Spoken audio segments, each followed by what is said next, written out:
Video like जरूर कर लीजिए और ऐसे वीडियो लगातार फ्री में पाने के लिए चैनल को तुरंत सब्सक्राइब कर लीजिए और बेल आइकन को जरूर टैप कर लीजिए ताकि आगे भी सारे वीडियो आपको मिलते रहे। यूट्यूब में फॉलो करते हैं तो प्लीज ये वाला फ्री टेलीग्राम चैनल जरूर ज्वाइन कर लीजिएगा। सारे नोटिफिकेशन सारे अपडेट यहीं पे आते हैं, ध्यान रखिए।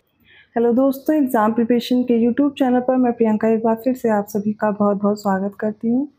आज की क्लास में मॉडर्न इंडियन हिस्ट्री का जो रिवीजन चल रहा है, नया चैप्टर स्टार्ट हो रहा है जिसमें मैसूर और पंजाब क्षेत्रीय प्रांत को देखेंगे। बंगाल में हमने देखा था, अब जो बक्सर का युद्ध है उसके बाद बंगाल, बिहार और उड़ीसा की दीवानी ले लेते हैं ईस्ट इंडिया कंपनी, और उसके बाद आप देखते हैं बंगाल का क्षेत्र, एक बड़ा क्षेत्र उनके हाथ में आ जाता है। उसी के आगे की बात आज हम लोग डिस्कस करेंगे। अगर आप इस चैनल पर न्यू हैं, डेली दोपहर 1 बजे रिवीजन की क्लास आती है जीएस की, रात को 9 बजे मॉक टेस्ट चल रहे हैं आरओ एग्जाम को टारगेट करते हुए। दोनों क्लासेस इंपॉर्टेंट हैं, ध्यान से देखते रहिए। इसके अलावा आप कंप्लीट क्रैश कोर्स ज्वाइन करना चाहते हैं या फिर आप कंप्लीट कोर्स भी ज्वाइन करना चाहते हैं आरओ या फिर यूपी पीसीएस के लिए प्री प्लस मीन्स, तो इसके लिए डिस्क्रिप्शन बॉक्स में मैंने नंबर प्रोवाइड किया, व्हाट्सएप मैसेज कीजिए या कॉल कीजिए, दोनों के थ्रू आपको इन्फॉर्मेशन दे दी जाएगी। आप जो भी कोर्स ज्वाइन करेंगे एग्जाम ओरिएंटेड स्टडी मटेरियल मिल जाएगा आपको, उससे रिलेटेड और भी कोई कंटेंट फॉलो नहीं करना पड़ेगा। सारे सब्जेक्ट कंप्लीट होंगे और डेली प्रैक्टिस कराई जा रही है। तो बचा हुआ समय जो जुलाई में आपका एग्जाम लगा हुआ है, ज़्यादा से ज़्यादा प्रैक्टिस कीजिए। एग्जाम ओरिएंटेड टेस्ट सीरीज जो लेटेस्ट ट्रेंड और पैटर्न है उसको देखते हुए सॉल्व कीजिए, जिससे आपका आसानी से सिलेक्शन हो सके। यूपीपीएससी द्वारा लिए जाने वाले एग्जाम में एससीएस का आप देखते हैं सिलेक्शन बहुत ज़्यादा है, क्योंकि एग्जाम ओरिएंटेड जो टेस्ट सीरीज़ है वो आपको दी जाती है, पूरा कंटेंट भी एग्जाम ओरिएंटेड ही है। कोशिश कीजिए अगर आप कोर्स ज्वाइन कर रहे हैं तो उसी कंटेंट को फॉलो करते रहिए, उतने में आपका सिलेक्शन हो जाएगा। चलिए आज की क्लास स्टार्ट करते हैं। तो आज की क्लास में सबसे पहले मैसूर और फिर पंजाब क्षेत्रीय प्रांत को देखेंगे। इसमें हमें कुछ युद्ध देखने हैं जो अंग्रेजों और मैसूर के साथ होते हैं। इसमें सबसे पहला है प्रथम आंग्ल मैसूर युद्ध, इसका टाइम पीरियड 1768 से 69 एडी है। तो पहला जो आंग्ल मैसूर युद्ध अंग्रेजों की आक्रामक नीति का परिणाम था। उन्होंने हैदराबाद के निज़ाम के साथ 1766 में एक संधि की थी और उसे अंग्रेजों को उत्तरी सरकार का क्षेत्र देने के लिए मनाया था, जिसके बदले में उन्होंने उसकी जो हैदर अली से सुरक्षा प्रदान करने का वचन दिया था। अब इस युद्ध में हैदर अली तो विजयी होता है और इस समय अंग्रेज था वेरेल्स। तो 4 अप्रैल 1769 में मद्रास की संधि द्वारा ये युद्ध समाप्त होता है। तो प्रथम आंग्ल मैसूर युद्ध आप देखेंगे कब हुआ, 1768 से 1769 के बीच। किसके बीच हुआ, तो हैदर अली और अंग्रेजों के बीच। इस समय गवर्नर कौन था, वेरेल्स था। और 4 अप्रैल 1769 को मद्रास की संधि से ये युद्ध समाप्त हो जाता है। युद्ध क्यों हुआ था, तो हैदराबाद के निज़ाम के साथ संधि की थी अंग्रेजों ने। उन्होंने उत्तरी सरकार का क्षेत्र देने के लिए मना लिया था और हैदर अली से सुरक्षा प्रदान करने का वचन दिया था। लेकिन इसमें क्या होता है, जब युद्ध होता है, क्योंकि एक गुट बना रहे थे ना अंग्रेज और हैदराबाद के निज़ाम ये सब मिलके, लेकिन क्या होता है इस युद्ध में हैदर अली जीत जाता है। फिर दूसरा हम देखेंगे द्वितीय आंग्ल मैसूर युद्ध 1780 से 1784 तक चलता है। तो 1771 में मराठों ने मैसूर पर आक्रमण किया। मद्रास की संधि की शर्तों के अनुसार हैदर अली की सहायता अंग्रेजों को करनी चाहिए थी, जैसा कि संधि हुई थी मद्रास की संधि में, लेकिन अंग्रेजों ने इसमें कोई रुचि ही नहीं दिखाई। अब क्या होता है, हैदर अली ने निज़ाम तथा मराठों के साथ मिलकर के एक अंग्रेजों के विरोधी मोर्चा तैयार कर लिया। तो जुलाई 1780 में हैदर अली ने कर्नाटक पर आक्रमण कर दिया और यहीं से द्वितीय आंग्ल मैसूर युद्ध प्रारंभ हो जाता है। हैदर अली ने अंग्रेज जनरल था बेली, इसको कर्नाटक के मैदानों में बुरी तरह परास्त किया और अक्टूबर 1780 में अरकाट पर अधिकार कर लिया। तो इसी दौरान टीपू ने हेक्टर मुनरो की सेना को पोलीलूर नामक स्थान पर हरा दिया। तो 1781 में हैदर अली का सामना किससे हुआ, एक जनरल था आयरकुट, इससे, और पोर्टो नोवो का युद्ध होता है इनके बीच 1781 में। पोलीलूर और सोलिंगुर जो है वो हैदर अली यहाँ पर परास्त हो जाता है। फिर 7 दिसंबर 1782 को हैदर अली की मृत्यु हो जाती है। इसकी मृत्यु के बाद टीपू सुल्तान ने उसके बाद युद्ध जारी रखा। आपको मैच करने के लिए यहाँ से प्रश्न दिए जाते हैं। पहले तो आपको ये जितने भी युद्ध हैं उनकी डेट मैच करने को आ सकती है, इनसे रिलेटेड जो संधि है वो मैच करने को आ सकती है, या फिर आपको स्टेटमेंट दिया जा सकता है कि 7 दिसंबर 1782 को टीपू की मृत्यु हो जाती है। अब यहाँ पे आप देख रहे होंगे जल्दबाजी में ध्यान नहीं देंगे, तो याद रखिएगा द्वितीय आंग्ल मैसूर युद्ध में क्या परिणाम निकला कि यहाँ पर हैदर अली की मृत्यु हो जाती है, किंतु ये युद्ध चलता रहता है और इस युद्ध का नेतृत्व कौन कर रहा है, टीपू सुल्तान करता है। टीपू क्या करता है तो इसने श्रीरंगपट्टनम को अपनी राजधानी बनाया था। यहाँ पर जैकोबिन क्लब की स्थापना की थी। टीपू सुल्तान ने अपने समकालीन विदेशी राज्यों से मैत्री संबंध बनाने और अंग्रेजों के विरुद्ध उनकी सहायता प्राप्त करने के लिए ईरान, कुस्तुनतुनिया, आधुनिक जो इस्तांबुल है, अफगानिस्तान और फ्रांस को दूत मंडल भी भेजे थे और आधुनिक रीति पर दूतावासों की स्थापना भी की थी। अब क्या होता है, तीसरा आंग्ल मैसूर युद्ध भी शुरू हो जाता है जो 1790 से 1792 तक चलता है। तो 1788 में कंपनी ने हैदराबाद के निजाम को फिर से टीपू के खिलाफ युद्ध के लिए तैयार होने के लिए पत्र लिखा।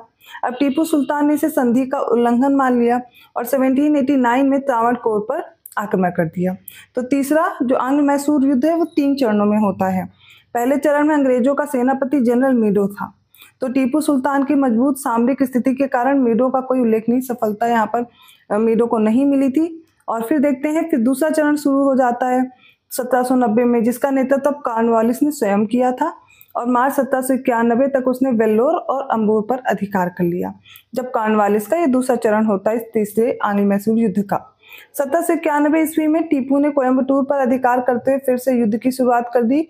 इस तीसरे चरण में कॉर्नवालिस की सहायता करने के लिए विडो थे, स्टुअर्ट थे, मैक्सवेल थे और हंटर, ये सारे अंग्रेजी सैनिक आपस में मिलके ये सारे अधिकारी आए थे उससे लड़ने के लिए। और टीपू ने बहादुरी से युद्ध किया, लेकिन अंग्रेजों की सामरिक स्थिति मजबूत होने के कारण उसे आत्मसमर्पण करना पड़ा।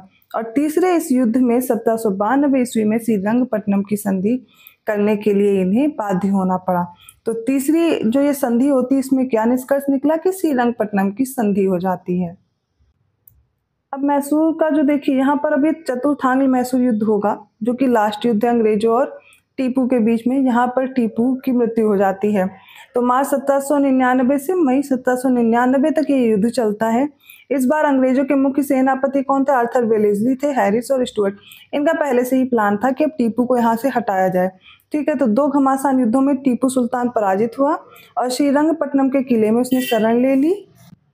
अंग्रेजों ने इस दुर्ग पर लगभग 15 दिनों तक घेरा डालने के बाद 4 मई 1799 को उस पर कब्जा कर लिया और टीपू बहादुरी से दुर्ग की रक्षा करता हुआ मारा गया। टीपू सुल्तान चौथे आंग्ल मैसूर युद्ध में जो 1799 में हुआ अंग्रेजों से लड़ता हुआ मारा गया और इसके कुल के सदस्यों को वेल्लोर में कैद कर लिया गया। तो ये सारे हो गए आपके एंग्लो मैसूर वॉर, जो कि इंपॉर्टेंट डेट हो जाए या ट्रीटी हो जाए, इनसे रिलेटेड फैक्ट आपके एग्जाम में आते ही हैं। अब हम पंजाब के बारे में देखेंगे। तो यहाँ पर सालबाई की संधि इंपॉर्टेंट है। सिंधिया ने पेशवा और अंग्रेजों के मध्य एक नई संधि प्रस्तावित की जो युवा माधव राव को पेशवा के तौर पर मान्यता प्रदान करे और रघुनाथ राव को पेंशन की जो मंजूरी है वो प्रदान करें। फिर मई 1782 में संधि को सालबाई की संधि के नाम से किया गया। तो ये संधि आप याद रखिएगा, सालबाई की संधि। इससे रिलेटेड कुछ और भी तथ्य जैसे मैसूर को जीतने की खुशी में आयरलैंड के लॉर्ड समाज ने वेलेस्ली को मार्किस की उपाधि प्रदान की। युद्ध के बाद अंग्रेजों ने मैसूर की गद्दी पर पुनः अडयार वंश का एक बालक था कृष्णराज, इसको बिठा दिया था और कनारा, कोयम्बटूर और श्रीरंगपट्टनम को अपने राज्य में मिला लिया। बेगम समरू के बारे में जान लीजिए, इनसे रिलेटेड प्रश्न आया हुआ है। तो 1750 से 1836 तक ये मेरठ के निकट सरधना है, इसमें एक अति प्रसिद्ध चर्च का निर्माण इन्होंने कराया था। बेगम समरू के जो पति थे वो यूरोपी वॉल्टर रेनहार्ड सांब्रे थे। सांब्रे थे, इनका जो नाम था सांब्रे उसमें लास्ट में था, तो उनकी बेगम हो गई, तो ये समरू नाम से यहाँ पर इन्हें बोला जाने लगा, जिन्होंने कई रियासतों को सैन्य सेवाएं प्रदान की थी। नेक्स्ट है महाराणा रंजीत सिंह, इनके बारे में जान लीजिए। 13 नवंबर 1780 को ये सुकेर चकिया मिसल है, इसके मुखिया महासिंह के घर में इनका जन्म हुआ। महाराजा रंजीत सिंह और अंग्रेजों के बीच हो जाती है अमृतसर की संधि कब हुई? तो 25 अप्रैल 1809 को हुई थी, ध्यान रखिएगा। तो अंग्रेजों के बीच आपने अमृतसर की संधि देखी 1809 में। रंजीत सिंह ने 1818 में मुल्तान को जीता था और 1819 में कश्मीर और 1834 में पेशावर को जीता था। 1798 में जमान शाह ने पंजाब पर आक्रमण किया और 1799 में रंजीत सिंह ने तत्काल लाहौर पर अधिकार कर लिया और उसे अपनी राजधानी बना ली थी। जमान शाह ने ही रंजीत सिंह को राजा की उपाधि दी थी और लाहौर का अपना सूबेदार मान लिया था। 1839 में रंजीत सिंह की मृत्यु के बाद उसका पुत्र था खड़क सिंह, जो कि गद्दी पर बैठा। और चिलियावाला का जो युद्ध था वो 13 जनवरी 1849 को लड़ा गया था। इस युद्ध में अंग्रेजी सेना का जो नेतृत्व कौन कर रहा था? तो गफ कर रहा था और सिख सेना शेर सिंह के नेतृत्व में लड़ रही थी। तो ये युद्ध तो अनिर्णित था, समाप्त हो गया बिना निर्णय के ही। और इस युद्ध के समय भारत के गवर्नर जनरल कौन था? तो डलहौजी था। महाराजा दलीप सिंह सिख साम्राज्य के अंतिम शासक थे और 1843 से 1849 ईस्वी तक इन्होंने शासन किया था।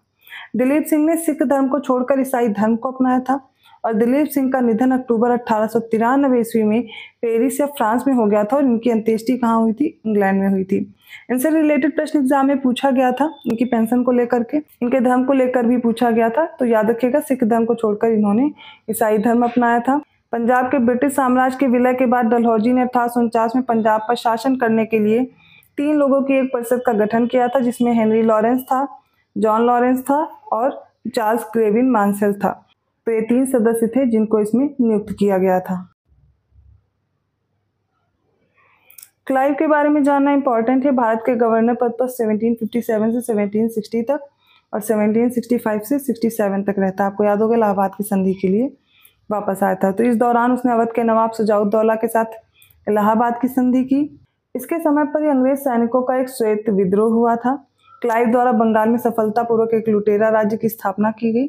क्लाइव एक सैन्य जननेता था। विलियम पिट का कथन था कि क्लाइव एक स्वर्ग से उत्पन्न सेना नायक था, हेवन बॉर्न जनरल था। के.एम. पणिक्कर ने क्या कहा? 1765 से 1772 तक ईस्ट इंडिया कंपनी ने बंगाल में डाकुओं का राज्य स्थापित कर दिया। और वांडीवास का युद्ध तो आप लोगों ने भी पिछली क्लास में पढ़ा था, 1760 में अंग्रेज और फ्रांसीसियों के मध्य हुआ था। तो इस युद्ध में फ्रांसीसी पराजित हुए थे। इसका नेतृत्व करता कौन था? इंपॉर्टेंट है, आयरकूट था। और फ्रांसीसी ने सेना का नेतृत्व करता काउंट डी लाली था। हैदराबाद के स्वतंत्र राज्य की स्थापना कब हुई? 1724 में हुई। चिनकिलिश खां या फिर निजामुल मुल्क ने की थी। अक्टूबर 1724 ईस्वी में सूकर केड़ा के युद्ध में दक्कन के मुगल गवर्नर थे मुबारिज खां। इनके मारे जाने के बाद निजामुल मुल्क दक्कन का वास्तविक शासक बन गया था। फिर 18वीं शताब्दी का श्रेष्ठ राजपूत राजा था आमेर का सवाई जयसिंह। इसने जयपुर शहर की स्थापना की थी। याद रखिएगा, उसे विज्ञान और कला का केंद्र बनाया। जयसिंह एक महान खगोल शास्त्री भी था। उसने दिल्ली, जयपुर, उज्जैन, बनारस और मथुरा में आधुनिक उपकरणों से युक्त पर्यवेक्षण शालाएं बनाई।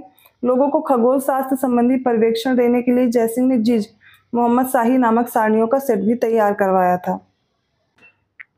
इसी ने यूक्लिड की जो कृति है रेखा गणित के तत्व का संस्कृत में अनुवाद कराया था। जयसिंह ने अपने शासनकाल में 2 अश्वमेध यज्ञ भी करवाए थे। तो आज ये पंजाब और मैसूर से रिलेटेड जो भी युद्ध हैं, जो भी ट्रीटीज हैं, वो सारे आपको मैंने बताए हैं।